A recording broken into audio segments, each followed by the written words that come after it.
जैसा कि हम देख रहे हैं दिल्ली एनसीआर में काफी सारी हाई राइज बिल्डिंग्स जो है वो बनी हुई है, जहां पर लोग जो है दफ्तर में जाते हैं। हाई राइज बिल्डिंग्स में काफी सारे ऑफिसेज जो है वो सिचुएटेड होते हैं, तो इसकी वजह से काफी सारी सावधानियां लोगों को बरतनी जरूरी होती है। सबसे पहले तो ये होता है कि कभी भी भूकंप की स्थिति में लोगों को लिफ्ट जो है उसका इस्तेमाल करने से बचना चाहिए। सीढ़ियों से जैसे ही झटका महसूस हो बिना पैनिक किए जो है उनको सीढ़ियों से सीधा नीचे उतरने की कोशिश करनी चाहिए और कहीं इस ऐसी जगह पर जाकर खड़ा होना चाहिए जहां पर दूर दूर तक कोई ऊंची इमारत नजर ना आए। साथ ही साथ अगर कोई व्यक्ति अंदर फंस गया है तो किसी मजबूत टेबल या किसी चेयर के अंदर उनको कहीं ना कहीं जाकर शरण लेना चाहिए। और उस तरीके से कहीं हम देखते हैं कि भूकंप के कभी काफी ज्यादा तेज झटके जो है वो महसूस किए जा रहे हैं। 5.4 से ज्यादा भूकंप जो अगर तेज आता है, मैग्नीट्यूड अगर इससे ज्यादा होती है। अनुष्का, आप हमारे साथ बने रहे। जम्मू से हमारे सहयोगी रजत वोरा भी जुड़ चुके हैं। रजत, अगर बात की जाए जम्मू की, तो जम्मू भूकंप वाले क्षेत्र के करीब पड़ता है, वहां पर क्या असर पड़ा है भूकंप का, क्या जानकारी मिल रही है?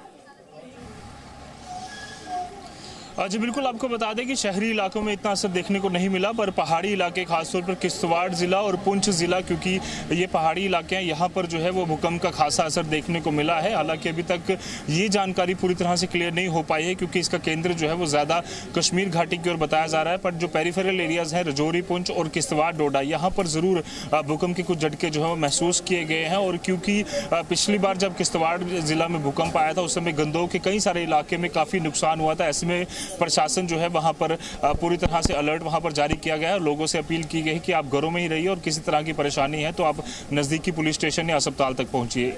पर शहरी इलाकों में इसका असर कम देखने को मिला है। बिल्कुल, शहरी इलाकों में हालांकि कम असर देखने को मिला है। और असल जो अगर किसी तरह का नुकसान हुआ है या कुछ जानकारी है वो थोड़ी देर बाद आएगी, क्योंकि अब से कुछ मिनटों पहले ही दिल्ली एनसीआर भूकंप से थर्राया है। और जो जानकारी मिली है उसके मुताबिक अफगानिस्तान के फैजाबाद में भूकंप का केंद्र था, हिंदू कुश रीजन में भूकंप का यह केंद्र था। 6.1 तीव्रता का भूकंप, इसका सबसे ज्यादा असर अफगानिस्तान में पड़ा है स्वाभाविक तौर पर। और इसके अलावा पाकिस्तान के कई शहरों में जबरदस्त झटके महसूस किए गए हैं। साथ ही साथ भारत में भी उत्तर भारत का इलाका भूकंप से कांपा है।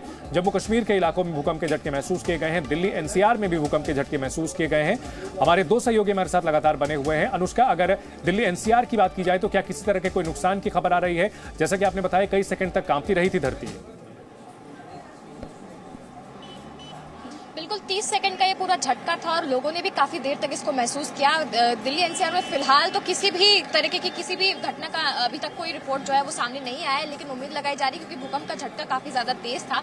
5.4 से ज्यादा मैग्नीट्यूड का भूकंप अगर होता है तो उसमें काफी ज्यादा खतरा होता है इस चीज का कि नुकसान हो, लोगों की जान को भी खतरा होता है। साथ ही साथ कई सारे ऐसे कारण होते हैं जिसकी वजह से लोगों को भी एहतियात बरतने के लिए कहा जाता है। हालांकि दिल्ली एनसीआर में फिलहाल किसी भी तरीके की घटना रिपोर्ट नहीं की गई है, लेकिन अभी ये देखना बाकी है कि अभी कोई किस की घटना जो है वो हुई है कि नहीं, क्योंकि लगातार हम देख रहे हैं कि दिल्ली एनसीआर में पिछले कुछ महीनों से भूकंप के जो झटके हैं वो काफी ज्यादा ऑफन जो है वो आते हुए नजर आ रहे हैं। और बहुत सारे लोग जो इससे कहीं ना कहीं परेशान नजर आ रहे हैं कि आखिरकार इस तरीके के भूकंप के झटके। अनुष्का, हमारे साथ भूगर्भ शास्त्री विनीत गर्ग साहब जुड़ चुके हैं। विनीत जी, अगर बात की जाए इस भूकंप के झटके की, हिंदू कुश रीजन में आया भूकंप का ये जो झटका है 6.1 तीव्रता का भूकंप, भारत के लिए कितना बड़ा खतरा? देखिए, जो हिंदुकुश और पामीर का इलाका है वहाँ पे भूकंप आते हैं और वहाँ पे बड़े भूकंप भी होते हैं। और वो जितने बड़े भूकंप हैं वो सब कश्मीर और इन अपने पंजाब और दिल्ली तक के इलाकों में दूर तक फील होते हैं। उसकी वजह ये है क्योंकि बहुत डीप होते हैं, तो उनकी जो शेकिंग की जो कहना चाहिए कैपेबिलिटी है वो काफी दूर तक चली जाती है। तो इसलिए वो भूकंप जो है वो दिल्ली में काफी अच्छे से फील होते हैं। अब वो इलाका एक हिंदू कुश पामीर का एक इलाका ऐसा है जहाँ पे कि एक अर्थक्वेक बेल्ट है, जहाँ पे कि अर्थक्वेक खूब आते हैं वहाँ पे। लेकिन अच्छी बात एक वहाँ पे ये है कि वहाँ पे पॉपुलेशन डेंसिटी कम है और वो अर्थक्वेक डीप होते हैं, तो वो उतना हानिकारक नहीं होते हैं क्योंकि वो बहुत डीप होते हैं, तो उतने हानिकारक नहीं होते हैं।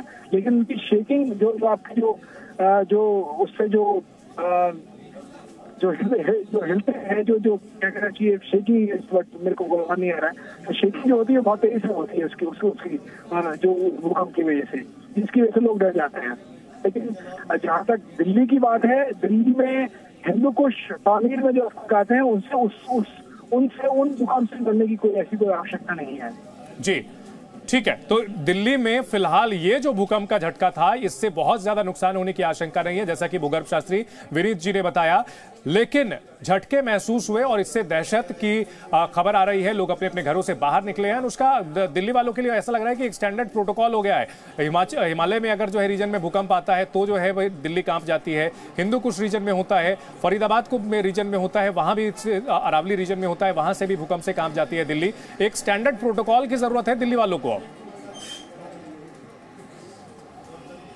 बिल्कुल, लगातार हम देखते दिल्ली एनसीआर के ऊपर भूकंप का जो खतरा है वो लगातार मंडराता हुआ नजर आता है। बहुत सारी जगह पर एडवाइजरीज भी कहीं ना कहीं जारी की है। बहुत सारे एक्सपर्ट्स हैं जो ऐसा बताते हैं कि दिल्ली एनसीआर काफी सेंसिटिव एरिया में आता है, तो यहाँ के लोगों को कभी भी भूकंप आए ऐसी स्थिति के लिए कहीं ना कहीं तैयार जो है वो रहना चाहिए। बहुत सारे ऑफिसर्स जो है उसके लिए एडवाइजरीज जो है वो कराते हैं, मॉक ड्रिल्स कराते हैं कि भूकंप की स्थिति में किस तरीके से लोगों को सावधान रहने की जरूरत है। हालांकि जब भूकंप के झटके आते हैं तो सबसे ज्यादा दिल्ली एनसीआर में महसूस किए जाते हैं। और एक और बड़ी जो सबसे ड्रॉबैक हम कह सकते हैं दिल्ली एनसीआर में वो ये है कि यहाँ पर हाई राइज बिल्डिंग्स काफी सारी है। सिर्फ दिल्ली नहीं बल्कि अगर हम नोएडा की बात करते हैं, ग्रेटर नोएडा की बात करते हैं, तो इन सभी इलाकों में हम देखते हैं कि बहुत सारे हाई राइज बिल्डिंग्स जो हैं वो बने हुए। भूकंप की स्थिति में सबसे बड़ा खतरा हाई राइज बिल्डिंग्स।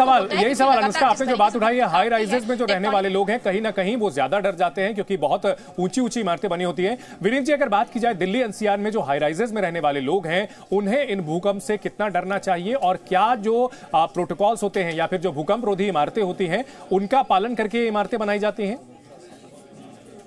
ये सवाल थोड़ा काफी टेढ़ा है क्योंकि मुझे नहीं लगता कि जितनी हाई राइज बिल्डिंग्स हैं उनमें कोई भूकंप रोधी कुछ हम लोगों ने कुछ एक्स्ट्रा कुछ लगाया होगा, क्योंकि वो हमारे गाइडलाइंस में नहीं है, वो हमारे एनफोर्समेंट में नहीं है। हमारे यहाँ केवल नक्शों को पास कराने की बात की जाती है, लेकिन अभी तक अर्थक्वेक रेजिस्टेंट बिल्डिंग या रीइंफोर्समेंट की बात हम लोग अभी तक नहीं करते हैं।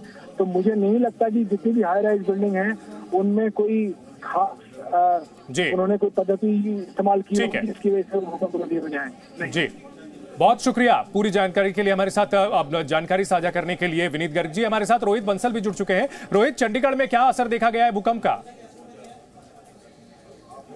जी बिल्कुल, जिक्र अगर देखिए तो पंजाब, हरियाणा और चंडीगढ़, ये तीनों एरिया ऐसे हैं जो बिल्कुल साथ साथ लगते हैं और इन एरियाओं में भी भूकंप के जो झटके थे वो महसूस किए गए हैं। हालांकि कोई नुकसान की खबर या कोई भी बुरी खबर अभी तक पंजाब, चंडीगढ़ या हरियाणा के एरिया से दिखाई नहीं दे रही है। पर जिस तरीके से भूचाल के झटके लगे तो थोड़ी देर के लिए जरूर उसने पूरी की पूरी धरती को हिला के रख दिया और जो लोग सड़कों पर खड़े थे या जो लोग कहीं पर बैठे थे उनको इस भूकंप के झटके महसूस हुए। हालांकि तीव्रता इतनी ज्यादा नहीं थी, थोड़ी देर के लिए भूचाल आया और उसके बाद वो चला जाता है, लेकिन ज्यादा कोई असर देखने को पंजाब, दिल्ली और पंजाब, हरियाणा और चंडीगढ़ के एरिया में नहीं मिलता है। पर थोड़ा सा झटका जरूर महसूस होता है। जो लोग उस समय बैठे हुए हैं, कहीं घरों के अंदर बैठे हुए थे, तो एक समय पर जरूर ऐसा महसूस हुआ कि थोड़े से झटके महसूस होते हैं और लेकिन उसके बाद वो सामान्य जिस तरीके से होता है वैसे ही वो हो जाता है। जी बिल्कुल, तो उत्तर भारत में भूकंप के झटके महसूस किए गए हैं, लेकिन राहत की बात है कि अभी तक किसी भी तरह की मेजर नुकसान की खबर नहीं आ रही है क्योंकि भूकंप का केंद्र अफगानिस्तान में था। अफगानिस्तान में फैजाबाद इलाका है, वहां पर भूकंप का केंद्र था और मुख्य तौर पर अफगानिस्तान के साथ साथ पाकिस्तान में तेज झटके महसूस किए गए हैं। दिल्ली समेत उत्तर भारत में झटके महसूस किए गए, लेकिन हमारे सहयोगियों ने बताया कि अभी तक कोई मेजर नुकसान की खबर नहीं आ रही है। अगर बात की जाए रजत, अगर पहाड़ी इलाकों की, जम्मू कश्मीर के इलाकों की, क्या भूकंप से निपटने को लेकर के वहां के कंस्ट्रक्शन में किसी तरह के इंस्ट्रक्शन होते हैं या फिर किसी तरह की सावधानियां बरती जाती हैं? जी, अगर मैं इसमें अनफॉर्चुनेट कहूँ तो वो गलत नहीं होगा क्योंकि हमने देखा है कि जिस भी तरह के आदेश, चाहे वो सरकारी विभागों की तरफ से आते हों या फिर जो अलग अलग रिसर्चेज होती हैं, उसके बाद जितना भी जो डेटा शेयर किया जाता है वो ज़्यादातर शहरों तक ही महदूद रह जाता है। पहाड़ी इलाकों तक इसका असर कम देखने को मिलता है। यही हाल कुछ जम्मू कश्मीर में भी है। हालांकि पिछले कुछ महीनों में डिस्ट्रिक्ट एडमिनिस्ट्रेशन की तरफ से राजौरी इलाके की या पुंछ इलाके की बात करूँ, वहाँ पर अलग अलग कई सारी बिल्डिंग्स को जो अनसेफ बिल्डिंग्स है वो डिक्लेयर किया गया है। इसी तरह का कुछ एक ड्राइव जो है वो किश्तवाड़, डोडा जिले के लिए भी जारी की गई थी। पर हमने देखा था कि रामबन, किश्तवाड़ और जो डोडा का जो रीजन है पूरा इसे कहा जाता है, ये जो तीनों इलाके हैं, यहाँ पर कई बार हमने जो ज़मीन धंसने की जो बातें हैं वो भी सुनी क्योंकि पानी जो है वो काफ़ी ज़्यादा है ज़मीनों के नीचे और खासतौर पर पहाड़ी इलाका होने की वजह से लोगों का खतरा काफ़ी है। ऐसे में एडवाइजरी ज़रूर जारी की जाती है पर उसका ग्राउंड में इम्प्लीमेंटेशन जो है वो उतना देखने को नहीं मिलता है। गनीमत ये है कि ये जो भूकंप है उससे इतना ज़्यादा नुकसान नहीं हुआ, बट सरकार को भी ये सोचना होगा कि आने वाले समय में अगर इस तरह के भूकंप रेगुलर आते हैं तो लोगों को किस तरह से तैयार किया जाए और एडवाइजरी जो है उसी तरह से जारी की जाए ताकि लोग उसे जो है फॉलो भी करें। बिल्कुल, इस वक्त की जी न्यूज।